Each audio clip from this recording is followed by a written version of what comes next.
leader bu Pastef boobu la di Ousmane Sonko ñëwaat na ci bu baax a baax moom mii di Le Quotidien ci xëtam mu njëkk waaye dem na ci beneen camp ba jox kàddu ki nga xam ne moo di Barthélémy Diaz préparation d'une coalition de l'opposition moom ci la daal di nekk di waajal ab taxawalu opposition bu am doole Barth remonte donc au front mi ngi waat nag ci kanam ngir xeex bi moom Barthélémy Diaz enseignement supérieur ak recrutement bi nga xam ne yëgle nañ ko 500 enseignants chercheurs ñoom waa Mesri donc ñëwaat na ci bu baax a baax moom mii di Le Quotidien justice ak grève yi nga xamante ni de l'entente Sytjust ak UNTJ donc le garde des Sceaux di réquisitionner des greffiers ñëwaat na ci bu baax a baax moom mii di Le Quotidien Les Échos yéenekaay ci nommé pour changer donc mais presque condamné à échouer les nouveaux DG face à des goulots d'étranglement ñoom DG yu yees yi li ñu leen fale daal moom mooy ñu gën a daal di defaraat gën a jekkalaat li nga xam ne moom moo di liggéey bi waaye daanaka rek ak xoj lañ mujjee fekk ci li nga xamante ni moom moo di seen entreprise yooyee métti na lool ci ñoom un personnel souvent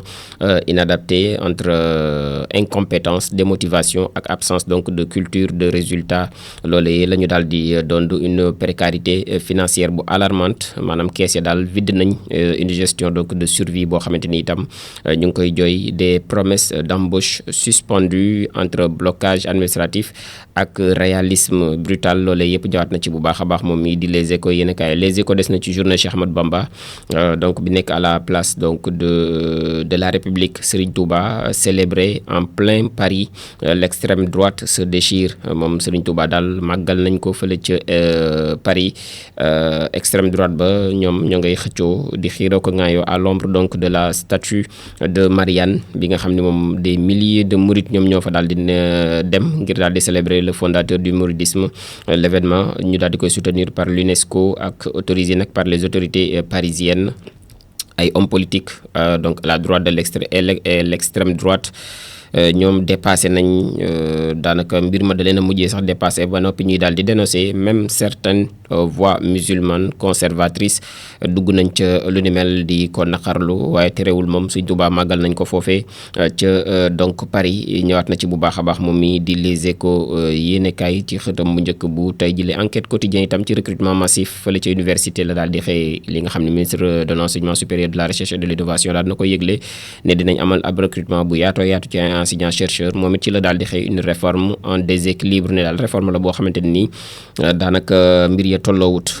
dese nañ ko daal di càmbaraat un recrutement de 500 enseignants chercheurs annoncé pour daal di amorcer la refondation universitaire près de 70% des cours yi nga xamante ni ñoom ñoo ko daal di assuré par des vacataires ñoom sans contrat sans statut ni perspective les formations yi nga xamante ni ñoo ngi en décalage avec les besoins le Sénégal bi nga xam manqué na d'ingénieurs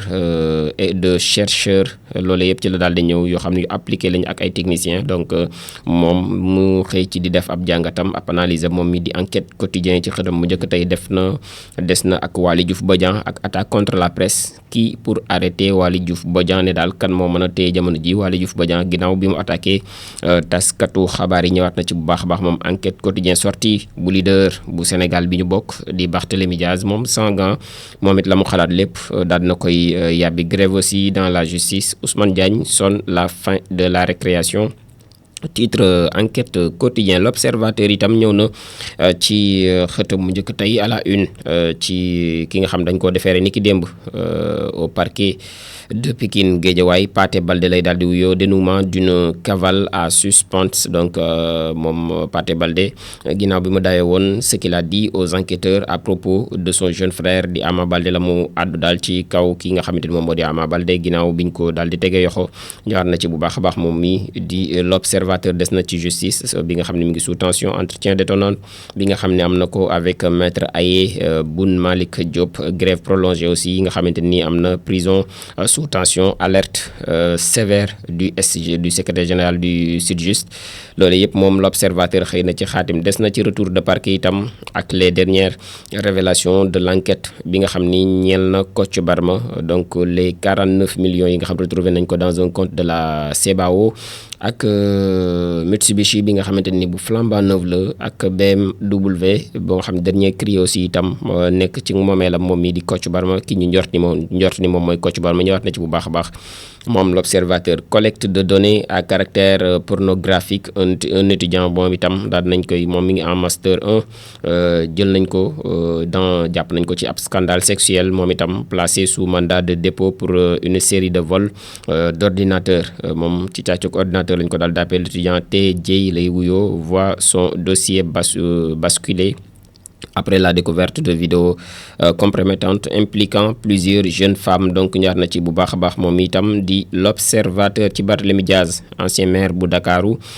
donc autocratie qu'entre autres li nga xamante ni yëkkati na ko. Barth crie au hold-up d'État et appelle à faire barrage aux dérives du régime. noonee la ko titré moom mi di l'observateur. moom l'observateur sax des na ci ay faits divers ci xëtam mu njëkk tey ak ki nga xamante ni donc moom moo di l'envers sombre des couples yi nga xamante ni moom jàpp nañ ñoom ñooy les couples parfaits ci réseaux sociaux yi mooy affiché indo play cowboy donc des robes blanches aux larmes noires le vrai visage donc des mariages des influenceuses ci la daal di xëy. confession bouleversante yi nga xamante ni xëy na ci daal di xaatim moom de célébrité sénégalaise moom mi di l'observateur ci xëtam bu njëkk. tey moom dem na itam ci chute bu Balla Gaye 2 bi lutte moom mi nga xamante ni Siteu da koo daal di daan niki dimanche. Balla Gaye 2 le crépuscule d'une idole donc le lion de Guédiawaye moom rattrapé par le poids des années. son mythe est en train donc de s'effondrer dangereusement moom mi di Balla Gaye 2 doomu Double Less. Libération yéeni kaay itam ci pays not to publish donc moom dans les secrets du système Kocc Barma la daal di xëy maanaam boo fayul ma publier say note donc mu ngokk yaakaar naa loolu lay traduire ci xëtam mu njëkk tey loolu la xaatim pays not to publish. Les enquêteurs ñoom daal nañu retrouver exactement lu tolloog 9000 fichiers structurés ci son MacBook Pro 13 pouces ak les fichiers dénommés paid not to publish di indiquer détail à l'appui la liste complète des victimes yi nga xamante ni ñoom ñoo passé à la caisse pour daal di éviter la publication de leur sextape. L'une d'elles daal nay fay lu tolloog 2 millions de francs CFA. une autre 9668 euros la daal di fay moom itam. du 28 juillet 2017 au 24 avril 2025 moom El Hadj Babacar Dioum daal nay recevoir dans son compte ouvert fële ca CBAO lu tolloog 50 millions 428 mille francs CFA yoo xam ne versé nañ ko fa par un de ses présumés complices activement moom it recherché de 2017 à 2025. donc la plateforme ExoClick lui a versé dans le même compte 43 millions de francs CFA ñoom la doon liggéeyandool. donc moom mii di Kocc Barma moo ñëwaat ci retour aussi ak le fichier New Girl muy New Girl moom mooy jigéen ñu bees ñu retrouver aussi dans son ordinateur comprend tolloog 4191 vidéos ak photos sexuelles yoo xamante ni mi ngi woon ci ordinateur am ak ay futurs cibles ñoo xamante ni daal yoon njort na ni ñii da leen doon ciblé. celui dénommé nouveau dossier bi nga xamante ni moom it nouveau dossier 4 ab compilation bu tolloog 147 fichiers torrides ñoom ñoo fa daal di nekk. mu nekk une partie aussi des fonds yoo xam ne recyclé nañ ko dans la société de vente de véhicules Mba Authority ak restaurant Edis bi nga xamante ni benn brouilleur de signal daal nañ ko fay débusqué waaye takk der yi génnee nañ ko fa buy ab brouilleur de signal dans le bureau de El Hadj Babacar Dioum lors d'une perquisition à son domicile aussi fële ca Ngor biñ demee ci këram les policiers dañoo daal di aussi mettre la main ci benn fausse plaque sur laquelle on peut lire section des accidents mënees nañ ko fa daal avec aussi sigle bi nga xam ne moom moo di bu police en plus de saisir donc un lot de faux carnet bi nga xamante ni ab carnet de vaccination la daal doon le mise en cause face aux preuves sans appel donc de la DSC mun nag je pense que mon ordinateur a été piraté. bi loolu yëpp amee ñu fekk loolu yëpp di ay preuve ci ordinateur am li mu wax moom mooy jàpp na ni daal ordinateur am ci ay xalaatam dañ ko daal di piraté. Il a été déféré moom El Hadj Babacar Dioum au parquet hier pour association de malfaiteurs, stockage et diffusion de données à caractère personnel, d'images contraires aux bonnes mœurs, ak wàllum pornographique, atteinte aussi à la vie privée, extorsion de fonds, menaces et en chantage, blanchiment de capitaux, mais aussi faux sur des documents publics administratifs. L'enquête mi ngi orienté wu vers un réseau transfrontalier avec des ramifications dans plusieurs secteurs. moom ci coowal Kocc Barma boobee di El Hadj Babacar Dioum ci la daal di xëy xaati moom mi di Libération yéenekaay. L'info moom itam ñëw na ci fraude aux examens,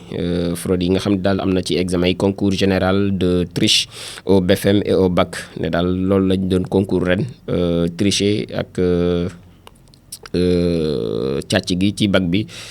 ak BFM bi ñëwaat na ci bu baax a baax moom l'info yéen kaay ci xëtam mu njëkk. des na ci politique ak Barthélémy Diaz bi nga xam ne annoncé na une grande coalition contre Pastef waaw moom Barthélémy Diaz mu ngi ci page 7 bu journal bu l'info bu tey jile. ci noonee sax la xëy itam moom itam di Vox Populi ci Barthélémy Diaz googee ci xëtam mu njëkk tey itam contre donc sa révocation à la mairie de Dakar ak les arrestations tous azimuts, les menaces de Sonko. Barth arme sa langue et tire sur le pouvoir. moom Barth fi mu ne nii armé na langam aw làmmiñam denc ko benn yoon ba noppi nag la mu xamal pouvoir ba yëpp mu ngi koy génne ma révocation politique et illégale et arbitraire. loolee da di wax daal luñ ko jëlee ci bopp mairie bu Dakar du leen lu dul jaay doole, lépp politique la ak jaay doole. donc moom Barthélémy Diaz ñëwaat na ci bu baax a baax ci xët bu njëkk bu Vox Populi bu tey bile. Walf Quotidien itam ci dérive dictatoriale yooyu ak Barthélémy Diaz la daal di xëy violation des libertés, vague d'arrestation entre autres points yoo xam ne soulevé na ko. Barth dégaine contre Sonko, moom ma ngay génne daal ay kàddoom jëmale ci Sonko. il est temps de faire face, loolee la daal di xamle ci xët bu njëkk bu Walf Quotidien. article baa ngi ci page 3 bu journal bi Le Débat. donc 2 défaites en 3 sorties, Balla les raisons d'une descente aux enfers. ñëwaat na ci carrière Balla Gaye 2 ak li nga xamante ni daal ay commentaire la yoo xam ne ñu ngi ko cay addu. ñaari défaite ci ñetti sorties yi nga xam def na ko Zallo di ancien lutteur mu ni nag son état de forme inquiète. kii di Abo Fiw moom chroniqueur la mu ni nag le problème a démarré depuis son combat avec Yekini, fa la mbir ya daal di démarré moom mii di Balla Gaye 2. fraude au BFM ca Mbaaw, 42 élèves ñoo nekk en garde à vue jamono ji ca gendarmerie. ñëwaat na ci bu baax a baax moom mii di Walf Quotidien. Sud Quotidien it Barthélémy Diaz la xëy tey face à la presse. coalition annoncée, révocation yëgle na coalition waaye révocation aussi contesté nañ ko jëlee ca bopp mairie bu Ndakaaru itam contesté na ko moom mii di Barthélémy Diaz mu ngi ci xët bu njëkk bu Sud Quotidien. Tribune moom itam ci offense politique coordonnée la daal di xëyee la rébellion de Pastef contre la justice. donc noonu la ko daal di titré tey jii ci xët bu njëkk moom Tribune Quotidien. des na ci traitement aussi inhumain yi nga xam ne sénégalais nekk ca Mauritanie ñu ngi koy daal di dund. Rado choqué exprime donc son indignation. ñoom waa Rado ñu ngi fësal seen ñàkk ak ànd ci li nga xamante ni moom la sénégalais di dund fële ca Mauritanie. ñëwaat na ci bu baax a baax moom itam di Tribune Quotidien. Point Actu itam ci ginnaaw mbirum Badara Gadiaga gi la daal di xëy ak les 2 sorties musclé de Sonko, le silence troublant de Y'en a marre ci mbir moom la. Y'en a marre kenn déggul ñu yëy ci yàbbi foofee la daal di xëyee xaati moom mi di Point Actu. Le mouvement Y'en a marre yi nga xam ne dañoo resté silencieux quand le chroniqueur Badara Gadiaga et compagnie sont placés sous mandat de dépôt. lu waral cell googee ñëwaat na ci moom mi di Point Actu ci xëtam mu njëkk bu tey jile. coopération parlementaire ak le président de l'Assemblée nationale El Hadj Malick Ndiaye fële ca Vietnam hôte. donc moom waa Vietnam ñoom la daal di dalal fii ngir ñeel wàllum coopération parlementaire. seen parlement beeg parlement bu Sénégal bi Tran Man sera donc accompagné de 140 membres comprenant des ministres parlementaires, élus locaux ak acteurs du secteur privé. Il sera donc reçu ensuite par le président de la République Bassirou Diomaye Diakhar Faye. Il sera organisé aussi une table ronde économique organisée par l'APIX aux côtés de ministres et d'opérateurs privés des deux pays muy jokkalante goo xamante ni mën naa profiter ci Sénégal ak secteur privé bi ak parlement beeg ci wàllum diplomatie ak la ca daal di aju ñëwaat na ci bu baax a baax moom mi di point actu L'As quotidien ci esclavagisme la daal di xëyee dans l'exploitation du gaz et du pétrole fii ci biir réewum Sénégal les populations épinglent BP et Woodside ñoom askan wi jàpp nañu daal liñ cee dund neexul dara ba sax ñuy joxoñ baaraamu tuuma BP ak Woodside bu ñu sukkandikoo ci L'As quotidien ci la daal di xëy xaatim des na ci Barthélémy Diaz silence de la justice sur la requête contre la révocation de son mandat de mairie de Dakar. Barth passe à l'offensive jamono ji ma ngay artu ba noppi di kañ boppam moom Barthélémy Diaz ñëwaat na ci bu baax a baax moom mi di L'As quotidien audience aussi Diomaye Alex Soros une entrevue boo xamante ni bu polémique la ko daal di duppee moom mi di L'As quotidien sur ça ci Kocc Barma la xëy moom itam daal dinay bénéficier hier d'un retour de parquet delluwaat na ca parquet ba vers une information judiciaire bu maywul moom la procureur di sàkku ci moom ñu amal ci moom mi ab information judiciaire pas moins de 6 chefs d'inculpation yoo xamante ni retenir nañ ko contre El Hadj Babacar Dioum mu ni nag moom du Kocc Barma loolee la daal di wax la police a pris donc le contrôle de Baby Porno wala Baby Porno et Boy Dakar loolee yëpp police teg na ci daa loxo ba ñu koy xool ay pexe ba mën ko fa daal di jëlee le premier président de la cour d'appel moom itam arme les magistrats ba noppi fraîchement donc les magistrats fraîchement sortis du centre de formation judiciaire Sermon XXL d'Abdoulaye Ba ñëwaat na ci bu baax a baax moom Abdoulaye Ba la mu daal di àddu ginnaaw magistrat yi bi nga ñu ngi ginnaaw bi magistrat yi doon génn pour prêter serment donc ñëwaat na ci bu baax a baax moom mi di source à Direct News ci recrutement exceptionnel yu tolloog 500 enseignants chercheurs moom it ci la daal di xëy xaatim un record historique record la boo xam ne daal dugg na ci taarix ndax kenn masee su ko gis ci réew mi moom Direct News daal na ci xëy xaatim l'évidence ci BFM 2025 itam la daal di xëy le ministère rassure après des incidents isolés moom ministère ba ma ngay rassurer ginnaaw ay incidents yoo xam ni ci wàllum tricher que la ca daal di aju daal na ko ci am mais de manière isolée l'État donc annonce le recrutement de 500 enseignants chercheurs une première historique au Sénégal titre l'évidence yor bi ci week-end de feu avec Cheikh Thioro Mbacké Birame Souleye Waly Diouf Bodian Dame Mbodj Ngagne Demba Touré ñoom ñëpp génn nañ ci week-end bi te ku ci wax rek daanaka ay bal nga wax Pastef la grande offensive médiatique noonee la ko titré moom mi di yor bi ci xëtam mu njëkk bu tey bi la Thiès ak arrêt des travaux bu canal de Nguent bi une véritable bombe écologique pour les populations mu nekk loo xam ne daal population ba fa nekk buñ may wul daañ ca dund lu méttee métti moom mi di yor bi xëy na ci daal di xaatim réew mi quotidien ci emploi la xëyee wàllum xëy mi Diomaye annonce un recrutement exceptionnel de 700 agents pour 2025 moom le président de la République yëgle na ni dinañ amal ab recrutement exceptionnel bu tolloog 700 agents ci atum 2025 500 formateurs pour l'enseignement supérieur 200 formateurs pour la formation professionnelle et technique noonu la ko daal di xëyee xaatim moom mi di réew mi quotidien des na ci Barthélémy Diaz ak Ousmane Sonko jëmale na ko ay kàddu vous êtes nommé et non élu neen daal dañ la nommé waaye askan wi faluñu la loolu di ay kàddu Ousmane di kàddu yi Barthélémy Diaz jëmale ci kii di Ousmane Sonko le point moom itam des na ci discours haineux la CNDH sénégalaise moom di tirer la sonnette d'alarme ci kàddu yu ñaaw yi nga xamante ni ñu ngi koy dégg parfois